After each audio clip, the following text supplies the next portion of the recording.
Hi நண்பர்களே, welcome to சனா சேவை மையம் யூடியூப் சேனல். நம்ம சேனலில் தற்போது என்ன செய்தி பார்க்க போகிறோம் அப்படின்னா, தமிழ்நாடு சட்டப்பேரவையில் அறநிலைத்துறை மானிய கோரிக்கையில் பல்வேறு அறிவிப்புகளை தமிழ்நாடு அரசு கொடுத்துருக்காங்க. அதை தான் பார்க்க போகிறோம். அதுக்கு முன்னாடி நம்ம சேனலில் சப்ஸ்கிரைப் பண்ணாதவங்க சப்ஸ்கிரைப் பண்ணிக்கங்க. தமிழ்நாடு சட்டப்பேரவையில் அறநிலைத்துறை மானிய கோரிக்கையில் அந்த விவாதத்தின் முடிவில் பல்வேறு புதிய அறிவிப்புகள் அமைச்சர் வழங்கியிருக்காங்க. திருக்கோயில் பூஜை உபகரணங்கள் வழங்குதல், திருமண உதவித்தொகை, அர்ச்சகர்களுக்கு இருசக்கர வாகனம் வாங்க மானியம், கோவில் திருப்பணிகளுக்கு நிதி உயர்வு உள்ளிட்ட பல்வேறு அறிவிப்புகளை கொடுத்துருக்காங்க.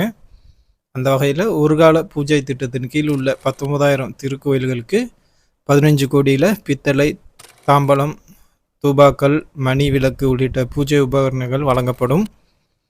ஒருகால பூஜை திட்டம் ஏற்கனவே 18,000 கோயிலில் பயனடைந்து வருகிறது. இந்த நிலையில் 25 கோடி அரசு மானியத்தில் ஒருகால பூஜை திட்டம் இந்த ஆண்டு முதல் மேலும் 1000 கோயில்களுக்கு விரிவுபடுத்தப்படும். திருக்கோயில்கள் சார்பில் இவ்வாண்டு 1000 இணைகளுக்கு 70,000 மதிப்பிலான சீர்வரிசைகளுடன் திருமணம் நடத்தி வைக்கப்படும்.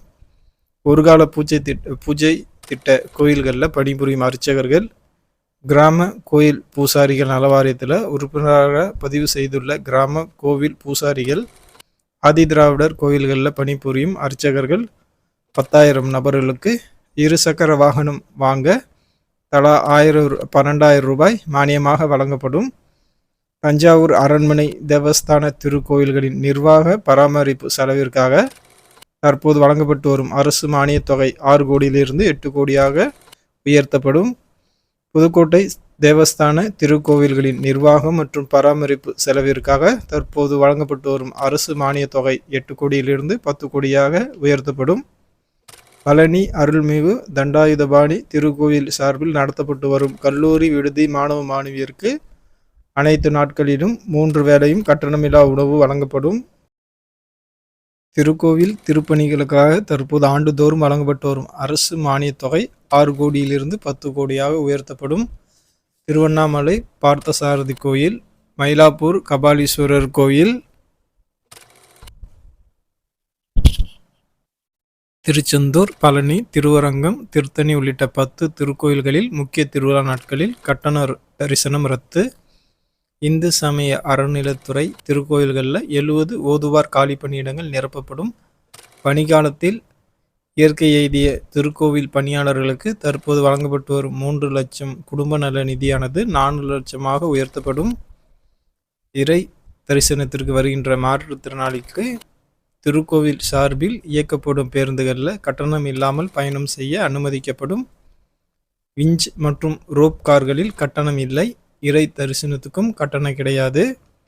மகா சிவராத்திரி 3 கோவில்களில் கூடுதலாக நடத்தப்படும். சேமநல நிதி ஓய்வூதியதாரர்களுக்கு பொங்கல் கருண கொடை 2000 வழங்கப்படும். முக்திநாத் நேபாளம் ஆன்மீக பயணம் மேற்கொள்ளும் 500 பக்தர்களுக்கு வழங்கப்படும் மானியம் 20,000 30,000 உயர்வு. சீனா மானசோரோவர் ஆன்மீக பயணம் மேற்கொள்ளும் 500 பக்தர்களுக்கு வழங்கப்படும் மானியம் 50,000 1 லட்சமாக உயர்வு. 1 கோடியில் வேலூர் மாவட்டம் எட்டுவானம் அருள்மிகு எல்லையம்மன் திருக்கோவிலுக்கு புதிய வெள்ளித்தேர் செய்யப்படும். திருவரங்கம் கோவிலில் புதிய கோவில் கட்டக்கலை மற்றும் சிற்பக்கலை கல்லூரி அமைக்கப்படும் அப்படின்னு சொல்லிட்டு பல்வேறு வகையான அறிவிப்புகளை சட்டப்பேரவையில் இந்து சமய அறநிலைத்துறை சார்பாக வழங்கியிருக்காங்க. நன்றி.